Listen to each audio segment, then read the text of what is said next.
بسم الله الرحمن الرحيم الحمد لله رب العالمين والصلاة والسلام على سيد الأشرف الأنبياء والمرسلين سيدنا محمد وعلى آله وأصحابه أجمعين أما بعد فأعوذ بالله من الشيطان الرجيم بسم الله الرحمن الرحيم.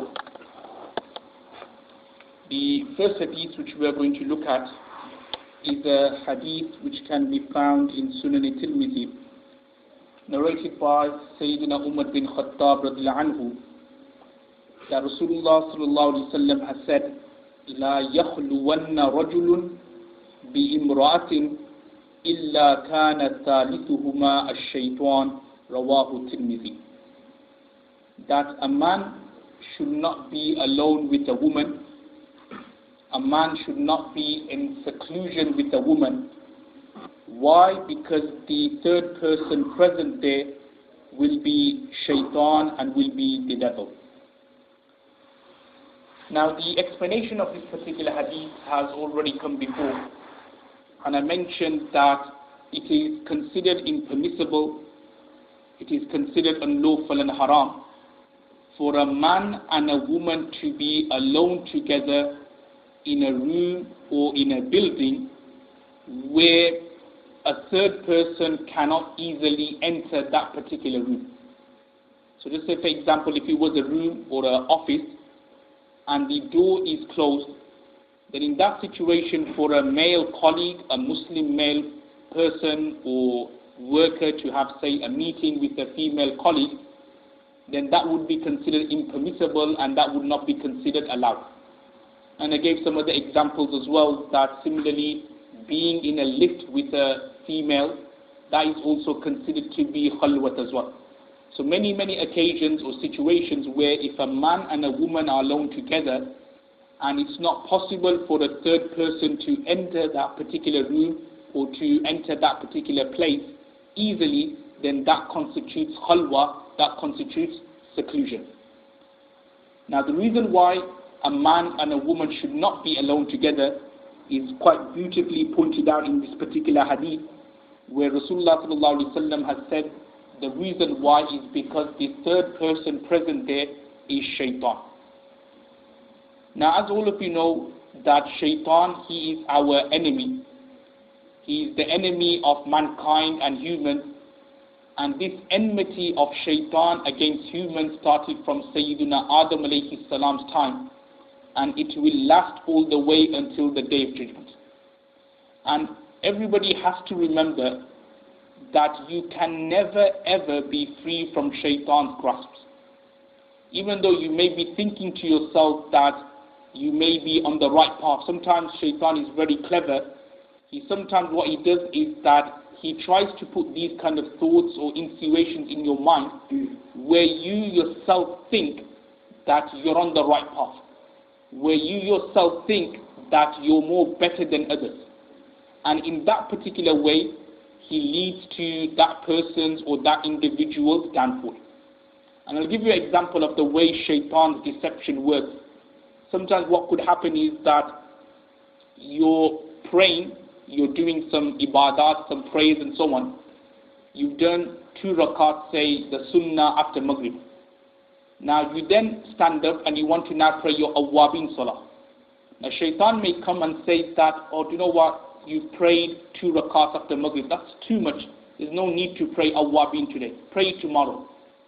And in that particular way he will attack you. What he wants you to do is that he wants either to completely divert you away from the straight path, or the very least he wants you to decrease your a'mal and your ibadah. Sometimes what could happen is that you pray, 2 rakats after Maghrib, then after Isha when you pray your witr, you want to then pray 2 rakats again. But then shaitan will say, no, you pray 2 rakats after Maghrib, that's too much. No need to pray 2 rakats after the witr. Or you pray your sunnahs before Isha, that's too much for this today. You don't have to pray anything extra.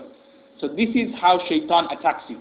Exactly here as well when it comes to men and women, that again you may be having a meeting with a particular woman, you may be thinking, oh, I'm having a meeting with this woman with the intention of da'wah, with the intention of trying to bring her closer towards Islam. But it's actually shaitan's deception It's actually shaitan trying to deceive you through these particular thoughts and ways. And as Rasulullah sallallahu alaihi wasallam mentioned here, and as we're going to look at in the following hadith, that what happens is that when a man and a woman are together, shaitan, he puts unlawful thoughts or insinuations, waswasas in a man's heart, in a woman's heart, and that leads to temptation, that leads to fitna, and that can also lead towards fornication, adultery. Hence Rasulullah sallallahu alaihi wasallam has said that a man should not be alone with a woman. The next hadith, again from Sunan al-Tirmidhi, again explains more in detail why or what exactly shaitan does. Obviously the hadith before, he told us that the third person present is shaitan. Now somebody may think, oh, is it like the man and woman and then shaitan comes in a kind of figure or in a particular shakal or surat of an individual? How does shaitan come? So this next hadith of Sunan al-Tirmidhi, narrated by Jabir al-Anhu, tells us exactly how shaitan comes in that individual, whether it's the man or whether it's the woman. And Rasulullah sallallahu alaihi wasallam has said, "La talju alal mughibat," which means that do not be alone or do not enter the house of a strange woman. Mughibat here means you're non-mahram. Do not be alone with them. Do not enter their homes or their houses when their husbands are not there, when no one's there, where basically there's khalwa and seclusion between you and this particular strange woman. Why? فَإِنَّ الشَّيْطَانَ يَجْرِي مِنْ أَحَدِكُمْ مَجْرَى الدَّمِ. Because how does shaitan come? The way shaitan comes is that he runs in your body the same way blood runs and gushes through your body. Basically what this hadith is saying is that when we say a man and a woman should not be alone together, we don't mean that shaitan's there in a surat or in a shakal of a particular individual, but what we mean is that shaitan, he actually runs within our body. It doesn't have to like come from somewhere. It's not like shaitan's busy with another appointment and then when he sees that a man and a woman are alone together, then he comes, he cancels all his things and then he comes and tries to put insinuations there. No, the hadith is saying that shaitan and his devils and his companions, they are already within our body. The same way our blood gushes from our heart through all our body, this is how shaitan also gushes within our body and gushes within our veins. And this is actually highlighted from another hadith where Rasulullah ﷺ has said that every one of us, you and I, have a qareen, a companion from the angels and a qareen from the jinnah. What does that mean? Like every one of us here, sitting here, we have an angel, a qareen, a companion, who's always trying to encourage us to do good. But at the same time, we also have a qareen or a companion from the jinnah, from the devil, who's always encouraging us to do something bad. So exactly here as well, that shaitan, he's always with us, his devil, his companion, he's kind of, you could say his agent is with us all the time, trying to do these insinuations, try to do all these kind of bad things. Then the hadith goes on to say that the companions then ask, وَمِنْكَ يَا رَسُولُ اللَّهِ, that even you, O Prophet of Allah, do you have shaitan in your bloodstream as well? Do you have a qareen, do you have a companion from the devil who's trying to instigate and do waswasas to you? Then Rasulullah replied by saying, yes, minni, that I also have a qareen as well. I also had a devil and a shaitan, but what happened? وَلَكِنَّ اللَّهَ أَعَانَنِي عَلَيْهِ, which means Allah subhanahu wa ta'ala assisted me against him. And listen to this, فَأَسْلَمَ. Now what does فَأَسْلَمَ mean? فَأَسْلَمَ here means that devil, that qareen shaitan, he has now converted towards Islam. Subhanallah. Obviously the qareen which we have, that's still going to remain a devil and shaitan, and even though our action, we try to do good actions, we won't be able to change this particular qareen. But with Rasulullah sallallahu alaihi wasallam's qareen or this devil companion, because of Rasulullah sallallahu alaihi wasallam's barakah and blessing, and because of Rasulullah sallallahu alaihi wasallam's action, he had such an effect that Rasulullah sallallahu alaihi wasallam's qareen, the devil one, that also became a Muslim as well, and that accepted Islam. So that's what the hadith says, وَلَكِنَّ اللَّهَ عَانَنِي عَلَيْهِ فَأَسْلَمَ, and he also became a Muslim. The next hadith which we are going to look at, obviously the interpretation of this hadith is similar to the one above in terms of seclusion and khalwa, that we should not be alone with strange women. Why? Because shaitan is always with us, and he will always try to put insinuations and thoughts and unlawful desires in our hearts. The next hadith which we are going to look at is a hadith which can be found in Sahih al-Bukhari and Sahih Muslim, narrated by Salama radiallahu anha. She narrates that once Rasulullah sallallahu alaihi wasallam kana indaha was with us, or was with her, wa fil bayti mukhannas, and at the same time in the house where Rasulullah sallallahu alaihi wasallam and Salama radiallahu anha were, there was a mukhannas. Now what does a mukhannas mean? Now there are two categories or two types of mukhannas. The first category is that mukhannas who is mukhannas by nature, i.e. Allah subhanahu wa ta'ala created this individual in such a way that it walks like a female, it talks like a female, and its private organs are also like a female as well. Or you could say a mixture between male and female. And we in Arabic call these people khunsas. So that is one category of mukhannas who by nature Allah created them like that. And obviously these people are forgiven in terms of, obviously they can't help it, but they act like women, they talk like women, they walk like women. Obviously they can't help it, so obviously these people are forgiven. Then there is a second category of mukhannas, and they are those who are men, but they walk like women, they speak like women, and they dress like women, intentionally. So it is the second category upon whom Allah subhanahu wa ta'ala's curse is on, as mentioned in the hadith of Sahih al-Bukhari, that Rasulullah sallallahu alaihi wasallam has said that Allah subhanahu wa ta'ala curses those men who imitate women and those women who imitate men. So the second category of mukhannas are those who try to intentionally imitate and copy women. Now in the house of Salama radiallahu anha and Rasulullah sallallahu alaihi wasallam, there was a mukhannas there. Now you may be thinking that how can a mukhannas be in the house of Rasulullah sallallahu alaihi wasallam when I've touched on before the importance of hijab and parda. Rasulullah sallallahu alaihi wasallam would be very strict on this issue. So how did he allow a mukhannas to be in the house of Salama radiallahu anha? Now the reason why is because Salama radiallahu anha and Rasulullah sallallahu alaihi wasallam thought or assumed that this mukhannas was from the first category, which in the Quran Allah subhanahu wa ta'ala describes as غَيْرِ أُولِي irba in the 18th chapter, 18th para. And irba basically are those people who don't have any desires for women. You get some people, they are born in such a way, you could say they are impotent, they are castrated, they are born in such a way that they don't have any desires for women. So Salama radiallahu anha and Rasulullah sallallahu alaihi wasallam thought that this mukhannas is from the first category, it doesn't have any desires and so on, so they will let it come into the house, they will let it go away, especially in those days, and even to a certain extent it's like a practice when you go to Bangladesh and Pakistan, that those people who are poor, fakir, beggars, destitute, sometimes we invite them to our house, we say come, and we give them lunch, we give them dinner and so on.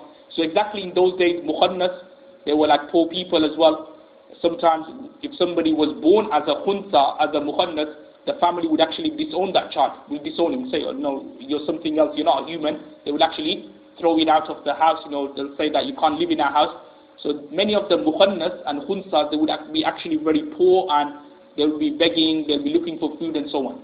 So what happened was that Salama, Rasulullah sallallahu alaihi wasallam, they thought that this mukhannas is from the first category, it didn't have desires, they would let it come into their house, give it food, and then let it go out again.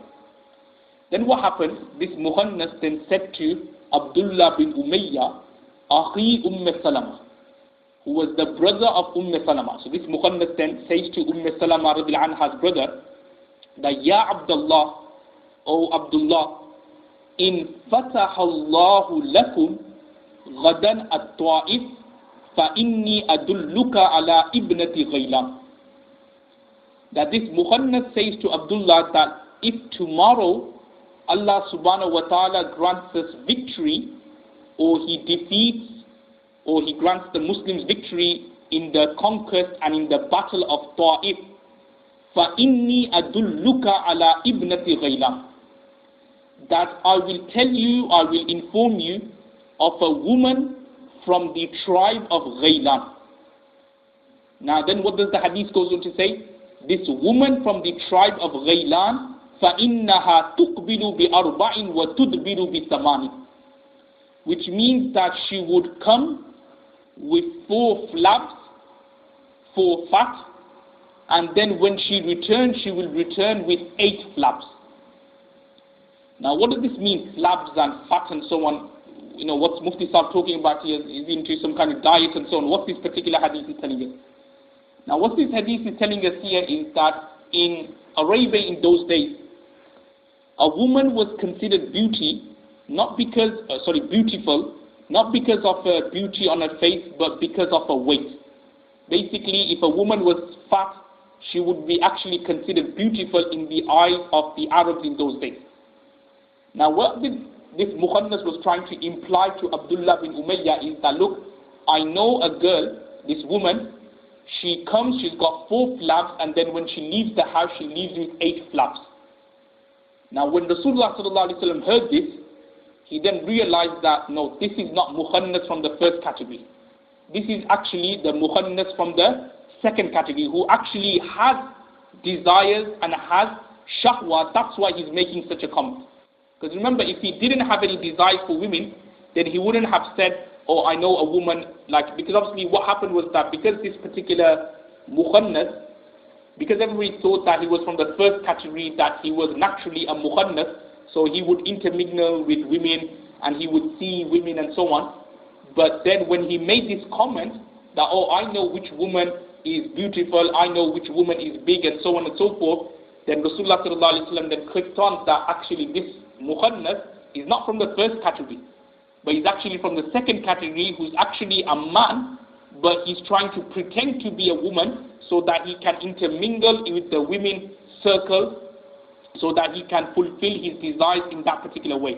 So therefore Rasulullah ﷺ then said, La yadkhulanna ha'ula'i alaykum, make sure that this Muhannas never ever enters the house again.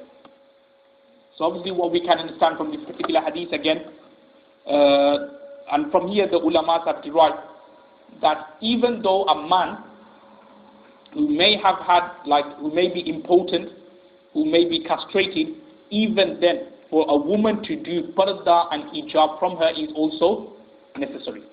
Okay, some may argue or some may think that, no, because this particular woman, this particular man, he doesn't have desires, because he's castrated, because he's impotent, even then, as we can see from this particular hadith, to do parda and hijab from that particular woman, from that particular man, for a woman is also necessary and is also obligatory as well.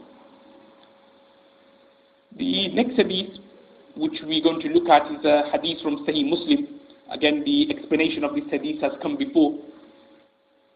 The words of the hadith are that once Miswar bin Makhrama narrates that he was carrying Hajran Saqila, that he was carrying a massive stone. Saqil means a heavy, Hajran means stone. And he was walking and walking when Saqata Anni Thawbi, which means that the lungi, or the lower garment which he was wearing, that fell off. Sometimes it happens, especially those who go for Hajj and so on. Sometimes you may be carrying something, and in the skirmishes, in the kind of like hustle bustle, sometimes the lower garment sometimes comes off. So this companion, Miswar bin Makhram, he was carrying something heavy, and what happened when he was carrying, his lungi totally came off. Rasulullah ﷺ saw him, and then he said, Khuz alayka thawbak, which means put the stone to the side and then get hold of your lungi, cover your aura, cover your private parts. And then Rasulullah ﷺ said, Wala tamshu uratan, that do not walk in a naked state ever again. Now what we can again understand from this particular hadith, again I explained this before as well, the aura, these kind of areas should always be covered, even to the extent that you may be doing some kind of hard work and you were doing something and then all of a sudden your aura and your satar uncovered, then in that situation it's obligatory that you then totally afterwards then sort it out and you then cover that particular area, and for you to walk around in a naked state is something which is unlawful and haram. And the next hadith which we're going to look at, which is also the last hadith of this particular section, hadith which can be found in Musnad Ahmad, narrated by Abu Umama radhiyallahu anhu, that Rasulullah sallallahu alaihi wasallam has said, "Ma min muslimin yanzuru ila mahasin imra'atin awwala marra," which means that a Muslim who looked or who made a glance accidentally, who glanced at a woman's face, mahasin imra'atin, then what does he do? Summa yaghuddu basarahu. He then takes his glance and his gaze away. So what happened was that by mistake or accidentally, his eyes fell on an unlawful woman. Then what did he do straight away? He then yaghuddu basarahu. He took his gaze away from it. Rasulullah sallallahu alaihi wasallam then says, "Illa ahdatha Allahu ibadatan yajidu halawataha," which means that Allah subhanahu wa ta'ala will create a sweetness in his ibadat and his worship which he will be able to taste and feel. Now we looked at this particular hadith, not exactly the same but something similar with regards to the impermissibility of looking at unlawful women. And I mentioned, if you remember, that hadith can be found in Majmu' al-Anhur, where Rasulullah sallallahu alaihi wasallam has said that if a man looks at an unlawful woman with desire, then on the day of judgment, molten lead will be poured into that person's eyes. So that is the severity of looking at unlawful women. We normally take it for granted when we're driving, when we're out here and there, always looking at them, but it's very, very severe. And as I mentioned before, that it's only the first glance which is forgiven, but not the second one. So exactly here as well, that in this hadith, somebody looked at an unlawful woman, then straight away, summa yaghuddu basarahu. He then took his eyes and glanced away from her. Then Rasulullah sallallahu alaihi wasallam then says that Allah subhanahu wa ta'ala will create a sweetness in his ibadat, which he will be able to feel when he is worshipping and praying to Allah subhanahu wa ta'ala. Now what does that mean, sweetness here? When a person, when he looked at an unlawful woman and then he turned his gaze away from her, he was acting upon Allah subhanahu wa ta'ala's command. When you look at it, it's one of those things, scholars have written, that looking at unlawful women is one of those things where you can't, it's something can be done discreetly and no one knows about it. What I mean by that is, like, for example, you may be like driving and you just glance at an unlawful woman. Now when you look at it, no one around you could tell that you looked at that particular woman, even though there may be some people in the passenger seat. Because you were driving so quickly and you just like glanced there, no one will be able to detect that particular sin. Obviously Allah subhanahu wa ta'ala knows, but besides that, anyone else doesn't know. So it's one of those things which is, a person can easily get into the habit of looking at unlawful women. You know, women walking, he could just look at them, he could just stare at them. No one knows anything about it. But what did this person do? When he glanced at her, when he looked at her, he then remembered Allah subhanahu wa ta'ala's order. And what is Allah subhanahu wa ta'ala's order? وَكُلِّ الْمُؤْمِنِينَ يَغُدُّوا مِنْ أَبْصَارِهِمْ, which is, O Prophet, say to the believing men, tell the believing men to lower their gazes. He also remembered the hadith that if he was to look at an unlawful woman, then molten lead will be poured into his eyes. So what happened? ثُمَّ يَغُدُّ بَصَرَهُ. He then turned his nigar and his glance away. So then Rasulullah sallallahu alaihi wasallam then says that Allah subhanahu wa ta'ala will create a sweetness in his ibadah. Because he was doing something, he was being obedient to Allah subhanahu wa ta'ala by not looking at this unlawful woman, then what will then happen is that this particular action he did, it will now kind of reverberate into his ibadat, into his salah, into his fasting, into his hajj, or other kind of ibadat he does, and he'll be able to taste the sweetness of it. Now what I mean by tasting the sweetness, it means that when he's in worship, when he's in salah, he will have this desire of continuously worshipping Allah subhanahu wa ta'ala, and he will be able to taste the connection between himself and Allah subhanahu wa ta'ala. Now this is something which is difficult for for people to understand, and sometimes it's difficult for me to explain this. What I mean by tasting the ibadat and worship is that, look, there's two ways to do a worship and an ibadat. One way is that you just do the worship. And unfortunately, that's what happens nowadays, where people just come to the masjid, just pray the salah so quickly, and then they leave straight away. It's like I was in another masjid a couple of weeks ago, so next to me there was a young chap, he was praying his sunnah. So I just managed to do 1 rakat of my 2 rakats isha. And this person next to me, within that 1 rakat, he managed to do his 2 rakats isha sunnah, he did his 3 rakats witr, and he also did 2 rakats afterwards. So that is someone who's worshipping, but he's not going to taste the sweetness, because I took 1 rakat, I took like say a couple of minutes to pray 1 rakat, within a couple of minutes he prayed all his namaz, all his salah. So that guy, he's also doing his worship as well, but he's not going to taste the sweetness of his worship. Why? Because what he did was more like a ritual. What he did was more like an exercise. He wasn't actually praying to Allah subhanahu wa ta'ala. But those who afterwards who then concentrate in their salah, those who then practice on the salah, they do mashkat on their salah, they try to make sure that their salah and their namaz is according to the sunnah. What happens over time when you pray a large and a number of salahs, you slowly develop this kind of love for the salah. You develop this kind of connection and closeness with the salah. So that's what Allah subhanahu wa ta'ala, Rasulullah sallallahu alayhi wa sallam is saying here, that those who are obedient, and that can be achieved when you are also obedient to Allah subhanahu wa ta'ala when it comes to other rulings, other ahkams. So someone who is obedient to Allah subhanahu wa ta'ala, who stays away from sins, who stays away from glancing and looking at local women, Allah subhanahu wa ta'ala will develop this kind of sweetness and halawat in his ibadat and worship, which he will be able to taste when he is praying and worshipping Allah subhanahu wa ta'ala. Now the next section which we are going to start from this particular section on marriage and nikah, in Arabic is entitled Al-Wali fi Nikah wa Istizan al-Mar'ah, which basically means that a wali or a guardian is required or is needed in nikah and in marriage.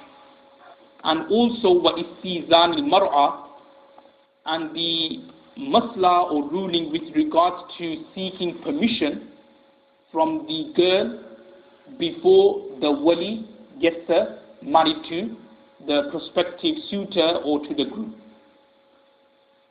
Now, as I said, there's two issues which need covering here, but I'm just going to touch on the first one firstly, with regards to wali fin nikah. Now, who is a wali?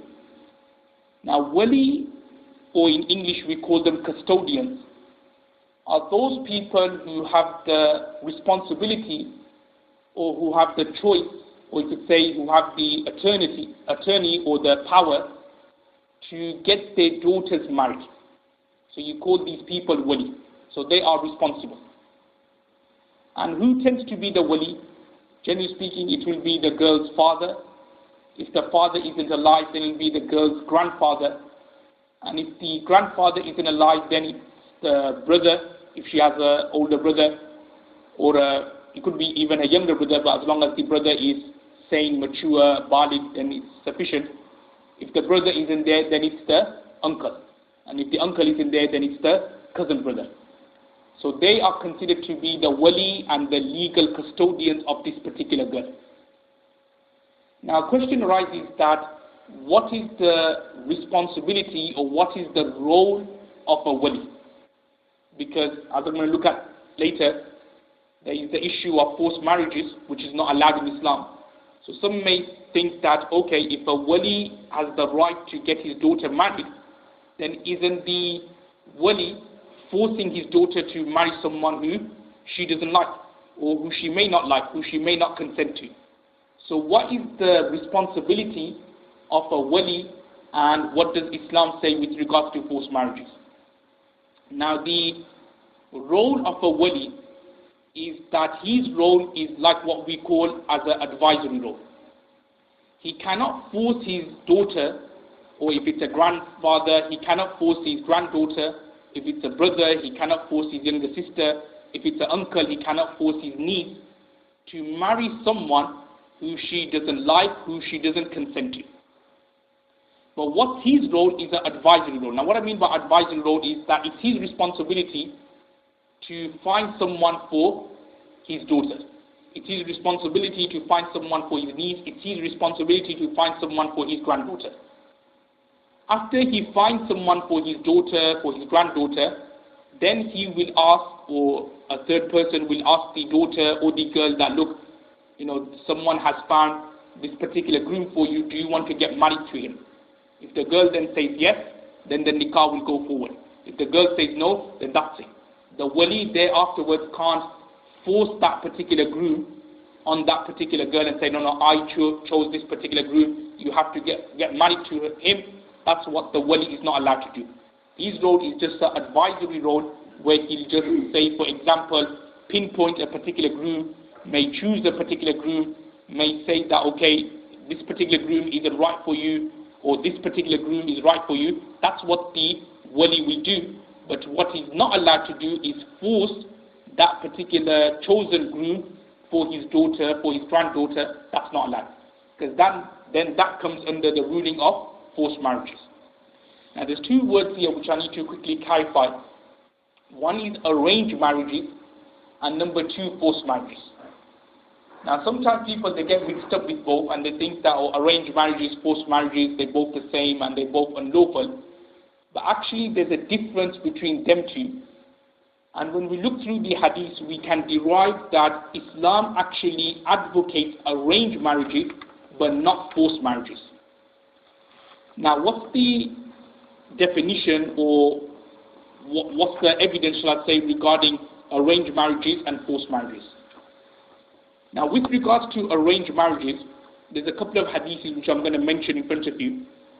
The first hadith, which can be found in Sunan al-Bayhaqi, narrated by Abu Sa'id al-Khudri anhu and Sayyidina Ibn Abbas anhu, that Rasulullah sallallahu alaihi wasallam said that whoever has a child, he should give him a good name. So when you have a child, one of the rights are that you give him a good name, you teach him how to read and write, and number three, when he matures, when he becomes baligh, then you should marry him off.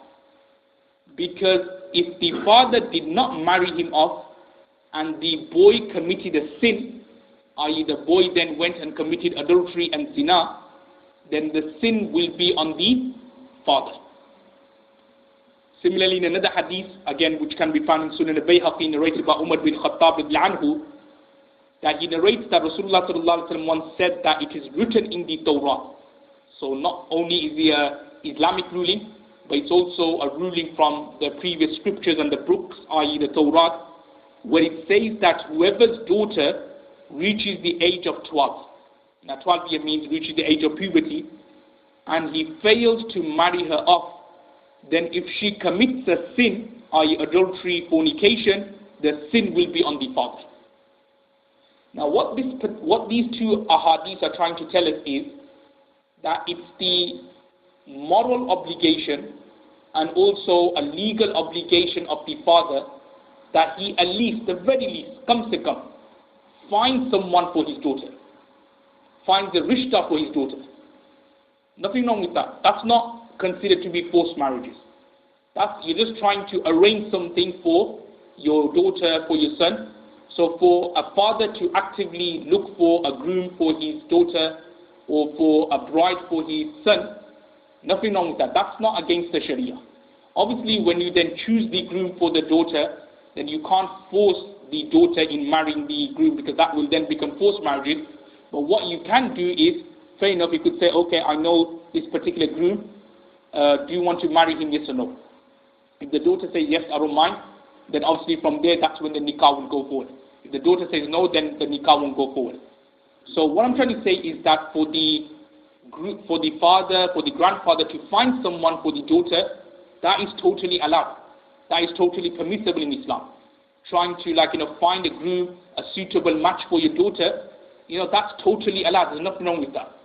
But what is not allowed, and what then becomes forced marriages, is when a father forces his daughter, a grandfather forces his granddaughter.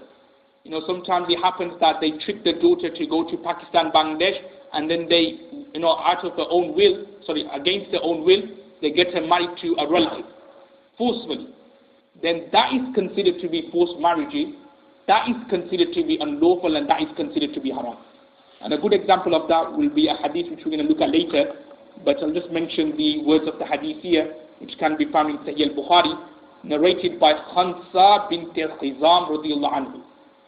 Now, Khansa bint Khizam radiyallahu anhu, a female companion, she once came to Rasulullah sallallahu alaihi wasallam and she said, "Anna abaha zawwajaha wa hiya sayyibun fakarihat salihata," which means that her father got her married to someone and she dislikes it.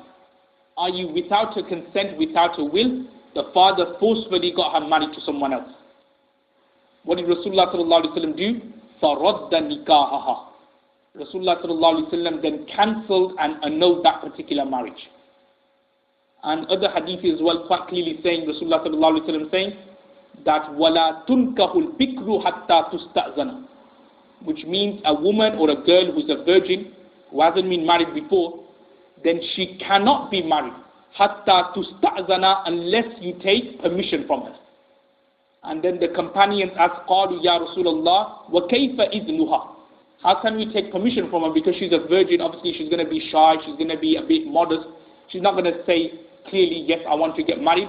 So what are the signs, what are the alamat to tell us that she has accepted this particular marriage? Then Rasulullah sallallahu alaihi wasallam said, and tasquta, is that she remains quiet, she remains silent, and that is considered to be her permission. So what I'm trying to highlight from here is that arranged marriages is the teachings of Islam. It's a moral duty of the father to find someone for his daughter, for a grandfather to find someone for his granddaughter. But what the father or the grandfather or the uncle are not allowed to do is to coerce, is to force those who are under their care to marry someone without their will, without their permission, without their consent. That becomes forced marriages, and then that will become unlawful, and that will become haram. And that what Islam is totally against. Many people think that, Islam teaches is forced marriages. No, Islam doesn't teach forced marriages. Forced marriage is actually a cultural thing. It's not an Islamic thing. Cultural thing, it happens in, like people from the Indian subcontinent, whether they are Muslims, whether they are not Muslims. It's a cultural thing. But you can't use the same stick for culture for Islam. Because when you look at it, Islam has actually totally eradicated and wiped away cultural things. That's why when Islam came, things, practices, cultures from the pagan Arabs and so on, Rasulullah sallallahu alaihi wasallam totally eradicated that. So similarly here as well, that unfortunately it's actually a cultural thing, forced marriages, but people assume that because it happens in Indian subcontinent families, hence many of the people there, the Muslims, hence it's an Islamic thing. No, it's got nothing to do with Islam. It's actually a cultural issue, and the difference between Islam and culture is obviously the difference between night and day. You can't use the same stick for culture to brush with Islam. That's totally wrong and totally not allowed. Now, one final ruling I'm going to mention before I finish here is regarding this issue about what do the various scholars say regarding having a wali or a custodian for nikah. Now, according to Imam Shafi rahmatullah alayh, Imam Malik and Imam Ahmad bin Hanbal rahmatullah alayh, they say that having a wali or a custodian for a girl to get married, it is obligatory and wajib for her to get consent and permission from her wali and custodian before she gets married. And if she doesn't get their permission and she goes and gets married by herself, as is quite common nowadays, then according to Imam Shafi, Imam Malik, Imam Ahmad, her nikah and her marriage would not be done. However, according to Imam Abu Hanifa rahmatullah alayh, he says that it is mustahab and desirable that a girl gets consent from her wali, from her father, from her grandfather. However, if she does get married by herself without the father's consent or approval, then the nikah will be done. In terms of the validity of the nikah and the marriage will be done. However, it will be considered disliked and makruh, mainly because when a girl or a boy, when they get married without their parents' consent, their parents are hurt by this, you are disrespecting their parents, and because of that reason, the barakah of the nikah will go away. And unfortunately, we see that many of those types of nikah and marriages do end up in divorce later on. Because it's one of those that we call love marriages. So it kind of was love at the beginning, then slowly it kind of ebbed away. And unfortunately, such nikahs and such marriages end in divorce and end in talaq. So inshallah, we'll touch on this a bit more in detail next week with regards to if a boy and a girl were to get married without their parents' consent, then what exactly the Hanafi fiqh says. Is it something, because many people assume or think that the Hanafi ulamas, they're actually promoting this. We're not promoting it, we just say that the nikah will be done. Right? We're not actually promoting anything. Because many people think that, oh, the Hanafi ulamas or the local imam, they're just like doing their nikah and so on. We're not actually promoting it, we're actually saying that we don't promote that. You should get permission from your parents and so on. However, to save the boy and girl from zina and from adultery and from that particular sin, that's why the Hanafi ulama say that, look, it's best that they get the nikah done so that the relationship they're living in is not considered to be an adulterous relationship. We'll just leave it there for this week. May Allah give us the tawfiq to act on what's been said. Wa akhir da'wan alhamdulillah.